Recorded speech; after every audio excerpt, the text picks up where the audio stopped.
오늘 이 아침에 우리에게 주시는 하나님 말씀은 열왕기하 15장의 말씀입니다. 오늘도 이 말씀을 통해서 하나님께서 우리 모두에게 은혜 주시기를 원합니다. 간밤에 평안하셨습니까? 오늘 본문에서는 남유다의 왕 아사랴 그리고 그 아들 요담, 북이스라엘의 스가랴, 살룸, 므나헴, 브가히야, 베가라는 왕들이 등장합니다. 그리고 마지막에 잠깐 이름이 나오기는 하지만 호세아라는 사람도 등장합니다. 근데 이 호세아는 이제 북이스라엘의 마지막 왕이죠. 아사랴라는 왕은 우시야라는 또 다른 이름을 갖고 있어요. 그래서 오늘 본문에 보면 아사랴로 시작했는데 우시야라는 이름으로 여러 번 등장하고 있습니다. 이 우시야 왕은 무려 52년을 남유다의 왕으로 통치합니다. 그러면서 선한 왕들 중에 가장 오랜 기간 하나님의 은혜를 입은 사람으로 묘사됩니다. 참고로 북이스라엘과 남유다의 왕들을 북남을 다 합해서 가장 오래 다스린 사람은 히스기야 아들 므낫세라는 사람입니다. 이 사람은 55년을 통치합니다. 착한 사람 중에서 가장 오래 한 사람은 이 우시야예요. 52년을 다스립니다. 그러나 그의 인생 말미에는 교만한 행동으로 인해서 나병이 들어서 죽는 날까지 별궁에 갇혀 외롭게 지내다가 죽음을 맞이하고 말았습니다. 이 사람이 했던 교만한 행동은 이런 겁니다. 성전에 들어가서 제사장처럼 스스로 분향을 드리려고 한 거예요. 이 향로를 잡고. 그때 똑같은 이름이었던 대제사장 아사랴가 가장 용맹한 제사장 80명을 데리고서 성전에 들어가서 왕을 말렸던 거죠. 왕이요, 이렇게 하시면 안 됩니다. 당장 하시던 걸 멈추고 이 자리에서 나가십시오 했는데, 그때 향로를 잡고 제사를 드리려던 이 우시야가 향로를 잡은 채로 화를 냅니다. 이때 화를 그냥 에잇 하고 이렇게 욱하는 마음을 가졌었는지 아니면 말로 화를 표현했는지 향로를 집어 던지려고 했는지는 잘 몰라요. 하지만 그가 향로를 잡고 분을 냈을 때 그와 동시에 이마에 나병이 발병합니다. 그때 제사장 아사랴가 빨리 향로를 뺏고 밖으로 내쫓아 버립니다. 그래서 그 자리에서 죽지는 않았어요. 그리고 교만했던 왕 우시야, 아사랴라는 이 사람도 맥없이 물러날 수밖에 없었죠. 남유다에서 그런 일들이 일어나고 있을 때 북이스라엘에서는 무려 5명의 왕들이 바뀌게 됩니다. 스가랴라는 사람은 6달을 다스렸대요. 그는 여로보암 2세의 아들이었기 때문에 예후의 입장에서 보면 4대 손입니다. 그는 북이스라엘의 첫 왕이었던 느밧의 아들 여로보암의 죄에서 떠나지 않은 악한 사람이었어요. 이 스가랴라는 사람에 대해서는 열왕기하 10장 30절에 예언이 나와 있습니다. 그 앞쪽이니까 한번 찾아보실까요? 열왕기하 10장 30절입니다. 앞으로 몇 장만 넘기시면 열왕기하 10장 30절의 말씀에 예언이 나와 있습니다. 찾으셨나요? 예, 제가 한번 읽어드리겠습니다. 여호와께서 예후에게 이르시되 내가 나보기에 정직한 일을 행하되 잘 행하여 내 마음에 있는 대로 아합 집에 다 행하였은즉 내 자손이 이스라엘 왕위를 이어 몇 대를 이어간대요? 4대를 이어간다라고 하나님께서 말씀하십니다. 이제 다 앞으로 다시 오세요. 하나님의 예언대로 정확히 4대 때 이 스가랴가 왕이 된 후 6개월 만에 요절하게 되지요. 예언은 정확하게 성취돼서 살룸이라는 사람이 스가랴를 죽이고 반역하게 되면서 예후의 왕조는 끝이 납니다. 스가랴를 죽인 살룸에 대해서는 아무런 내용이 나오지 않습니다. 그저 스가랴를 죽이고 하나님의 예언을 성취했다라는 것 말고는 아무런 내용이 없습니다. 살룸은 한 달을 다스립니다. 살룸의 뒤를 이은 사람은 므나헴입니다. 므나헴은 살룸에게 반역해서 왕이 된 사람이고 10년을 다스립니다. 살룸 역시 므나헴 역시 악을 행하고 느밧의 아들 여로보암의 죄에서 떠나지 않았죠. 북이스라엘의 왕들은 사실 느밧의 아들 여로보암의 죄에서 떠난 사람이 거의 없습니다. 이 므나헴이 왕의 자리에 있을 때 하루는 이런 일이 일어납니다. 아수르 왕 불이라고 하는 사람이 북이스라엘을 쳐들어온 거죠. 그때 므나헴은 은 1000달란트, 한 달란트가 33kg 정도라고 하니까요, 제법 되는 무게죠. 그걸 은 1000개의 달란트를 조공을 바치려고 해요. 그래서 목숨을 건지려는 계획을 세웁니다. 그러면 본인이 세운 계획을 가지고 본인이 돈을 지불하면 될 것인데, 이 사람은 이스라엘의 부자들에게 돈을 강탈해서 각 사람에게 은 50세겔씩을 강제로 객출을 합니다. 왜 그런 얘기 있잖아요. 여기 있는 사람들이 오늘 아침에 국밥 한 그릇씩 먹어야 되니까 얼마씩 각출합시다 라는 이런 말 흔히 하잖아요. 각출과 객출은 다른 단어입니다. 각출은 각자의 비용을 각자가 스스로 알아서 지불하는 것이지만, 객출이라는 단어는 공동의 비용을 분배해서 강제로 끌어낸다라는 의미가 좀 강하게 있습니다. 므나헴은 자신의 왕위를 지키려는 이 야망을 공동체의 생존으로 전가했습니다. 야, 우리가 살려면은 이렇게 해야 해. 다 50세겔씩 다 내라. 억지로 끌어낸 거죠. 죄 없는 백성들에게 전쟁의 책임을 지게 했습니다. 역대상 22장 14절에는 이런 말씀이 있어요.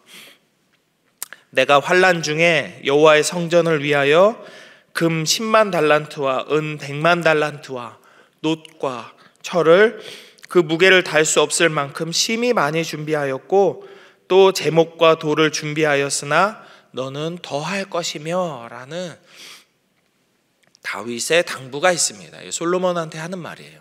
솔로몬이 성전을 건축하기 위해서 금을 10만 달란트를 준비했대요. 은은 100만 달란트, 놋과 철은 수량을 셀 수 없을 만큼 많이. 어마어마한 거죠. 어마어마한 양입니다. 다윗은 다른 궁전을 멋지게 지어라, 나라의 어떤 병거를 준비하고 대단한 걸 개발하고 전쟁을 치르기 위해서 이 돈을 준비했으니까 아들 솔로몬아 이것을 사용해서 잘 먹고 잘 살아라 이렇게 말하는 게 아닙니다. 하나님의 성전 짓는 비용 딱 한 가지를 위해서 무려 금을 10만 달란트, 은을 100만 달란트를 준비했는데 마지막 말에 이렇게 말하고 있죠. 너는 더 해라. 아빠가 이렇게 모아놨는데 너는 더 모아서 더 정성껏 하나님의 성전을 지었으면 좋겠다라고 말하고 있는 것이죠. 이것은 우리에게 두 가지를 말하고 있어요. 어려운 중에도 힘든 중에도 환난 중에도 여호와의 성전을 위해서 이렇게 준비한 다윗의 마음을 볼 때 하나님을 향한 마음이 진실했구나라는 사실을 알 수 있고요. 그리고 그와 동시에 하나님께서 다윗의 삶에 넘치도록 풍성하고 충분한 재력을 허락하셨구나 이런 것을 볼 수 있죠. 북이스라엘이 비록 남유다와 분리된 나라이긴 하지만 결국 다윗이 세운 국가의 일부였습니다. 그렇잖아요. 사울과 다윗, 솔로몬이 다스렸던 전체 통합 이스라엘이 갈라진 나라였기 때문에 결국엔 같은 나라의 일부입니다. 므나헴이 비굴하게 1000달란트를, 다윗은 은을 100만 달란트나 준비했습니다. 그런데 100만 분의 1도 아니죠. 1000만 분의 1인 1000달란트를 조공으로 바쳐서 목숨을 구걸하려고 했던 것도 참 비참한 일인데, 그마저도 므나헴 본인과 왕궁의 재산이 없어서, 이것을 감당할 능력이 없어서 백성들에게 억지로 객출을 하고 있다는 것은 정말 비참하고 통탄스러운 일이 아닐 수 없을 겁니다. 아직 유다의 왕 아사랴가 그렇게 살아있을 때 므나헴의 아들 부가히야가 북이스라엘의 왕이 돼서 2년 동안 다스립니다. 하지만 그도 역시 여로보암의 죄에서 떠나지 못하죠. 그래서 부가히야는 그의 장관 베가라는 사람에 의해서 반역을 당해 죽게 되고, 그나마 베가가 오래 다스립니다. 베가는 20년간 북이스라엘을 다스리고, 이 사람도 역시 엘라의 아들 호세아라는 사람에게 반역을 당해서 죽게 됩니다. 오늘 본문의 마지막 부분에 나오는 요담이라는 사람의 이야기가 그나마 정신없고 혼란스러운 우리를 조금 위로해 줍니다. 요담도 다윗만큼 하나님을 경외하지는 못했습니다. 다윗만큼 경외한 사람은 별로 없으니까요. 그러나 그래도 그는 아버지 우시야, 아사랴라는 사람처럼 정직하게 행했다라고 오늘 말씀은 기록하고 있습니다. 그리고 이 사람이 성전의 윗문을 건축했대요. 저는 오늘 본문에서 우리의 삶에 인간의 권력과 소유가 얼마나 덧없는 것인지를 함께 보고 싶습니다. 악한 자라고 모두 일찍 단명하는 것도 아니고 왕이 되지 못하는 것도 아님을 우리는 이 북이스라엘의 왕들을 보면서 지금 천천히 이야기를 나눴습니다. 하지만 왕이 되고 누구는 한 달, 누구는 20년 이렇게 다스리는 여러 모습을 보면서 하나님을 경외하지 않는 자들의 그 시작과 끝은 그 기간이 어떠하든지 그 모습이 어떠하든지 결국은 동일하구나라는 사실을 또한 보게 되는 것이죠. 아사랴와 요담, 우시야와 요담이라는 이 두 사람도 남유다의 왕으로서 하나님을 경외하는 사람이었음은 분명합니다. 그러나 그런 이들에게도 하나님은 정의와 공의를 행하십니다. 아사랴는 이스라엘 역사상 두 번째로 오랜 기간 통치했던 대단한 왕이었음에도 불구하고 그의 인생은 나병 환자로 비참하게 끝이 납니다. 그 이유는 무엇이었을까요? 하나님 앞에 겸손하지 않아서 그렇습니다. 내가 할 수 있는 것, 내가 가진 것들이 모두 다 나의 소유이고 나의 능력이었으며 내가 가질 자격이 있는 것이다 라고 생각해서 내 마음대로 할 수 있는 것들이라고 여기게 될 때 우리는 필연적으로 교만이라는 죄를 지을 수밖에 없습니다. 그리고 그 죄는 우리를 죽음으로 몰고 갑니다. 동생을 질투하면서 마음에 이미 죄를 짓고 있던 가인에게 하나님은 이렇게 말씀하십니다. 내가 선을 행하면 어찌 낯을 들지 못하겠느냐? 선을 행하지 아니하면 죄가 문에 엎드려 있느니라. 죄가 너를 원하나 너는 죄를 다스릴지라 라고 하나님께서 가인에게 말씀하세요. 죄가 문에 엎드려 있대요. 죄가 문에 엎드려 있다. 이 말이 얼마나 무서운 말인지 여러분 한번 상상을 해보시죠. 여러분 오늘 아침에 이렇게 교회 나오실 때 문을 몇 번 통과했을 것 같으세요? 안방에 일어나서 안방을 나올 때 한 번, 화장실에 들어가서 양치하고 세수하시는데 한 번, 다시 그 화장실에 나올 때 한 번, 안방에 들어가서 옷 갈아입을 때 한 번, 밖에 나오려고 안방을 다시 나올 때 한 번, 대문을 열고 한 번. 그나마 대문이 한 개 있는 집은 다행이지만 현관문이 있으면 하나 더 추가됩니다. 교회 문은 왜 이렇게 많아요? 유리문 잡아 당기면 자동문 열리고 올라와서 본당문 열고까지 들어오는데 10번을 들어와야 됩니다.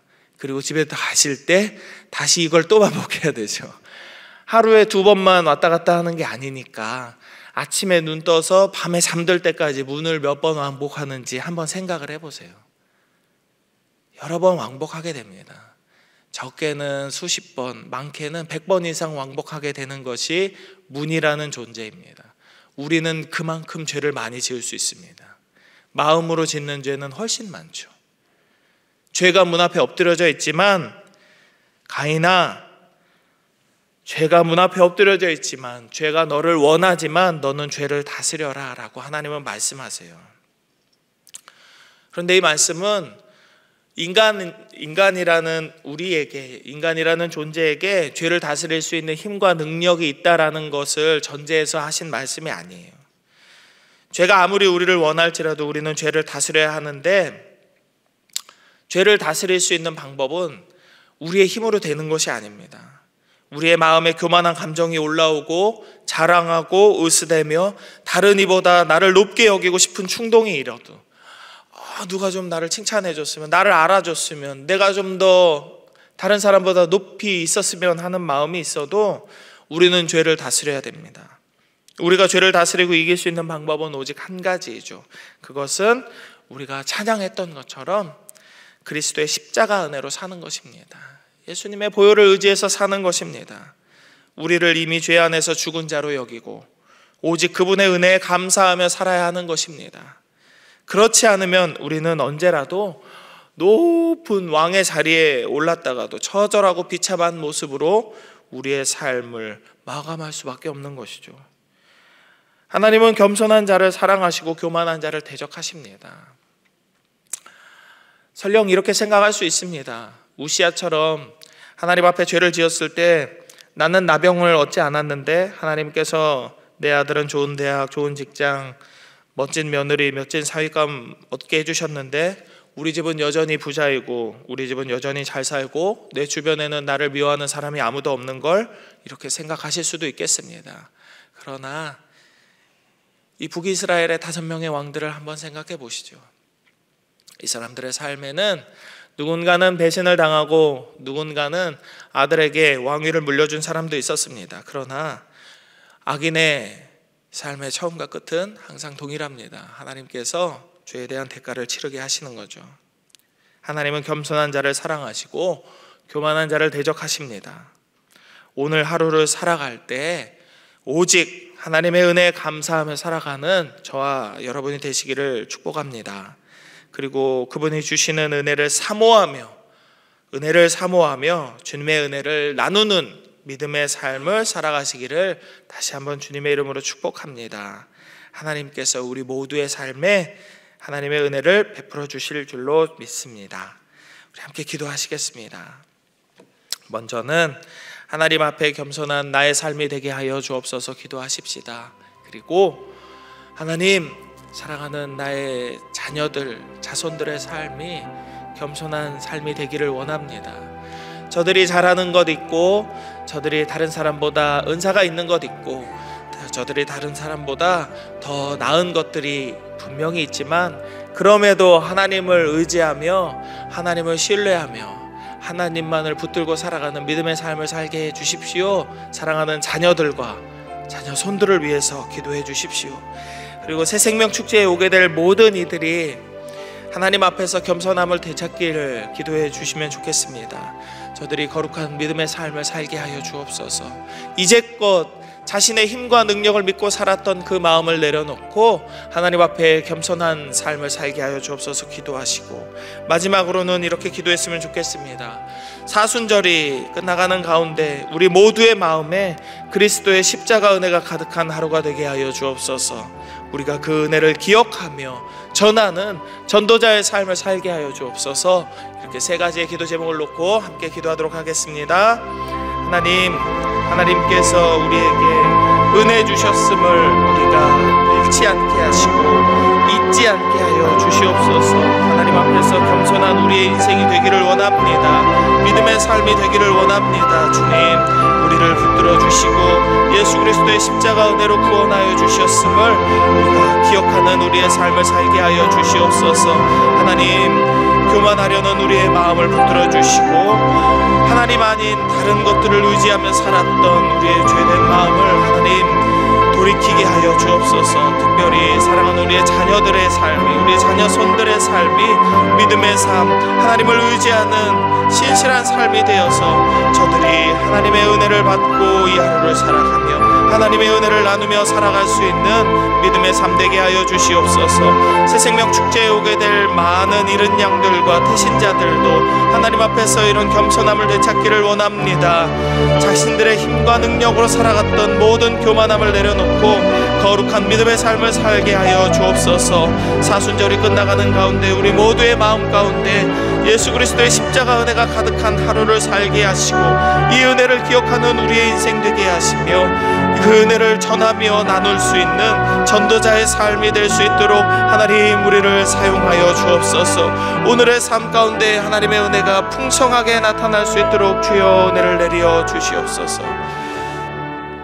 하나님 감사합니다. 오늘도 이 아침에 하나님 은혜를 기억하게 하시고 예수 그리스도의 십자가를 다시 한번 생각나게 하심을 감사드립니다. 주님, 우리가 겸손한 삶을 살기 원합니다. 사랑하는 우리의 자녀들과 그 자녀손들도 하나님 앞에 겸손한 믿음의 삶을 살기를 원합니다.